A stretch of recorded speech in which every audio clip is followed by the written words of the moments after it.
It's Don here from the board. Thanks for coming along and checking out this video.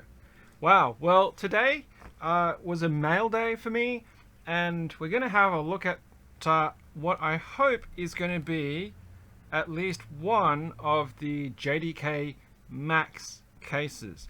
So the context here is that it's not brand new. I didn't buy it from a vendor. Somebody locally was selling some. They were having a literal fire sale, and I've bought some stuff from them previously because their house had a fire and stuff got dirty, like covered with soot, ash. Some stuff had potentially been, not melted, but smoke maybe, and things like that. So they had some stuff that was really cheap on sale because they were just moving it along as it were. And I decided to try and nab these JTK Max cases because, for example, my SA Skywriter right now is just sitting in a plastic bag inside the cardboard box that it was shipped in. So they arrived today and are in this massive box. Now I've just taken the shipping label off, but it's still sealed, and this thing it's a huge box. Now there is some other things that I got with it, so we'll see what's in here. I don't think there should be anything terribly embarrassing, but that's the joys of not doing stuff on live stream, so I can cut and edit as I need to. Yeah, it should be okay. Now of course running scissors towards my screen is probably a bad idea, but too late for that, and thankfully I did not damage my screen. Alright, so it's a small box, which I think is just an empty box for padding purposes, and a bunch of bubble wrap inside, which is good. It's fantastic, well packed, thank you very much. And oh, okay, thank you. I had idly talked about asking for a free laptop cooler because my work from home setup is on the same desk, and as you can see there's no cooling for it, but I said, I don't think it would fit my desk simply because I have so limited space, and I didn't ask for it, but thank you very much for sending that. Totally unexpected, very cool, much appreciated. So let's just put that aside. And then just some other bits and pieces there that's not keyboard related. And here it is. Here it is. That would explain why the box was so big, because I didn't think it was going to need such a big box. But look at that. There we go. Wow. It's big. It's big. Okay. So, all right. Thank you, dear. Wow, this thing barely fits on my available table space here. It's so huge. Yeah, so we can sort of see there's that dark smoky color there, so it's definitely had a bit of smoke damage to it, but that's okay. That can be washed and looked after. But what I wanted to do with this is just to check it out and see what it looked like. And I've got obviously some random keycaps that are just lying around the place that I can just put in there, and we can check the height and stuff like that as well. So this is meant to be a JTK Max. It should fit a standard key set in it, at least definitely the 104s and probably some extras. You can see there's plenty of space there in it. It has what looks to be sliding clasps. This one's a little bit jammed, but that's probably from residue that can be cleaned and make well, actually this side locks in as well, but it moves a little bit easier. So there's the opening. The plastic's a little bit flimsy, but this is for storage. It's not really for protection purposes, so you kind of expect that. It does actually have small piano hinges here with actual metal pins, which is a nice touch. I think that may have shifted in shipping, so might need to just give that a tap in with something later on. but that's okay because it looks like there's a little recess here that the pin should actually be in, where it's on the other side of that, but that's okay. Right, so let's just have a look at the depth on the inside of the tray here. It reads at 5, 6, 7, it's 7 millimeters deep to the inside portion there, and it reads up to 11 deep to the actual edge of the case. Don't touch Daddy's top. Can you take that into the kitchen for me? Thank you. The joys of families and toddlers. And then on the top, where we've got these additional bracing rows to hold things in place, we've got the top thickness here is going to be, oh, we're going to have somebody about to crack the whaley-whaleys, is about 6 mil deep to the edge. So let's have a look. You know, I would expect things like DSA keycaps to have no issues whatsoever. So I've got DSA here, I've got a top ray row 1. Yes, Ariette. We went to Woolworths in Barilla and we got one Kinder Egg. Oh, you went to Woolworths at Barilla and you got a Kinder Egg? Okay, that's really nice. You can have that later, okay? Alright, so we've got some individual positions here, which I guess is interesting that they've actually divided the single slots, but we've got some 2U slots that look like it's for the numpad block, so that's possibly arrow keys, but we'll just put that top row one in. We'll put a DSA. It's quite firm actually. It actually contacts the edges of those rows. That's surprising, because yeah, it actually contacts those rows. There's a SA row 3, which seems to be okay there. Now I need to find a row 1. I had some row 1s here previously. Where have they gone? Do I have any row 1s down here? I do not. Oh, yes I do. There we go. Here's a SA row 1. Nice tall boy. And that will go in as well next to the row 3.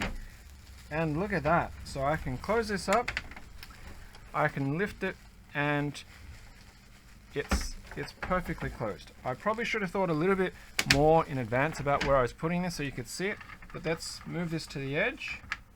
So there's a row 1, there's the row 3, this is a top row, row 1, escape, and this is a DSA. So there we go, we'll put that in, we'll lock it in, and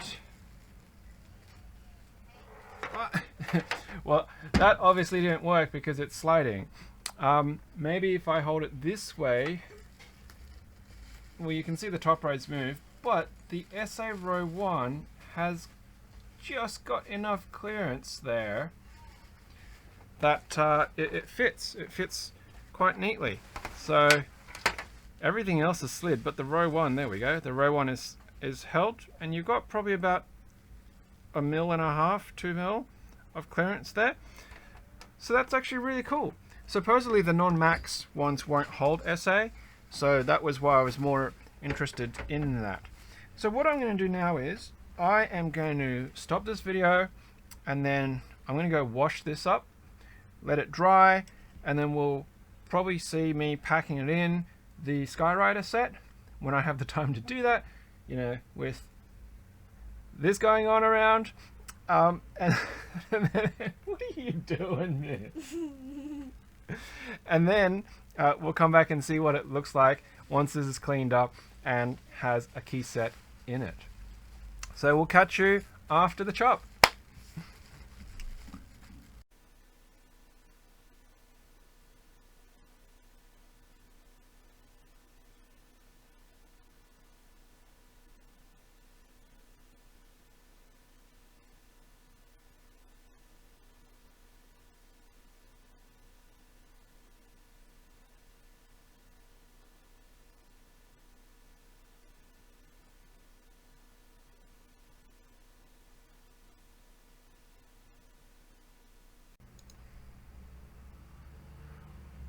Alright, so we are back from filling in this JTK Max keycap case, this tray. So I had my daughter help me, as you would have seen her little hand poking about there. She's just peering through the bottom of the camera, enjoying the experience of filling in the trays and finding where the keycaps go. I guess a bit of feedback on this tray is that tolerances probably could be a little bit better. So, you know, I washed it, I cleaned it up and everything else. It's obviously a second-hand used case, so it's got a bit of scratching and scuffing. Cleaning it up with the smoke and fire damage wasn't really that big a deal. Wiped it down. But putting these keycaps in, like, it fits really nicely and they're not going to fall out, but there is a lot of movement in them, right? So if you don't store it flat, that's one thing, is they will shake about. It's not going to really damage the keycaps, but what it does show you is they won't sit back again because the tolerances between the rows is not fantastic. Now what I mean by that is you will see that these row ones are actually sitting flat, but then some of these keycaps won't sit flat at all. They just simply won't. So the gap between each of these rows realistically should be probably a millimeter and a half wider, and then it would accommodate the SA, the Signature Plastic SA width probably a bit better. Like, you can push it down and you'll feel the resistance between the actual row dividers, and it kind of holds it in place, but the moment that you move it, they will come up, they will pop. And so what I mean by that is, you know, while I can move these back, like this G is like one of those, it doesn't want to sit flat. Some of these keys just won't sit flat, and it's just the base of them are just a fraction too small for it. Okay, so you know, you're not going to really want to be transporting your keycap sets in this where you'd have to store it vertically. If you can keep these horizontal in the bottom of like a big bag or something like that, then that's your best bet for them to not be jumbling around.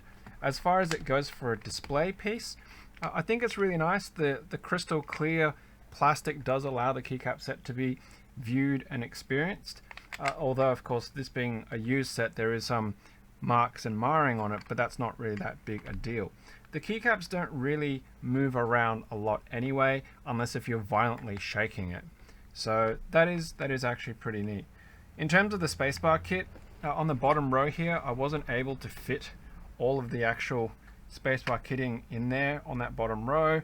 Probably could have split it up onto these bottom rows and moved some of the extras further up, but I did want to kind of keep a bit of a split line between them. Could probably move some of these numpad extras over just like that, and that way it'll give a cleaner sort of appearance between the extras and the actual set. So what are you doing, miss? I had my hair cut last night, and my daughter is still enjoying the change of length, shall we say there, thinking it's very funny. So the only other thing, I guess, is after I cleaned it up, these lock tabs work really nice and smooth. The hinges was really interesting because I said that I felt like they should have gone in. So one side I was able to tap it across and it sits in there quite neatly. I could probably, you know, there's no groove on this side, so it feels like the extra length of the pin should actually live in that groove. I couldn't do it on this side because they didn't actually mold this correctly. There is no hole on this side of the hinge. I do have little pin drills, but I didn't want to risk trying to drill it out simply because it's clear plastic. The clear plastic tends to be more brittle, tends to be hard brittle, so I was afraid that if I tried to drill my way through it at a weird angle, it might actually crack and break that hinge. It's not that big a deal that the actual pin is on the outside, but that's just something to be aware of. If that's going to bother you, then, you know, it's just something to consider. So there you go. There is SA Skywriter in all of its lovely vintage green colors in its glory, plus the extra kits and whatnot that I picked up with it down here below. Overall, I like the case. It works really well. Could be improved with just some minor revisions, and you know, look, there's 1, 2, 3, 4, 5, 6, 7, 8, 9, 10, 11, 12, 13 rows. If you just gave it an extra millimeter per row, then you're going to add an extra row's width, right? Like about 15 mil would do it just fine. It's not really a bank-breaking exercise here to do that. I mean, it will cost you more material if you're manufacturing this, but it would give you a better quality of life to fitting every size possible. Width fine, you know, the number of rows is fine. Just make those rows a little bit bigger and then we would be good. In any case, you can pick these up, you know, all over the place from different vendors within the community. You can pick them up online from, you know, the big distributors out there across the different shops and whatnot as well. So hope you enjoyed that video and the process of filling in this kit. If you like this kind of stuff, you want to see more of it, then of course the usual drill: like, subscribe, bell button, and of course leave a comment below if you like. Always love and appreciate your feedback. So as we wrap up, as always, until next time, Happy clacking. happy clacking.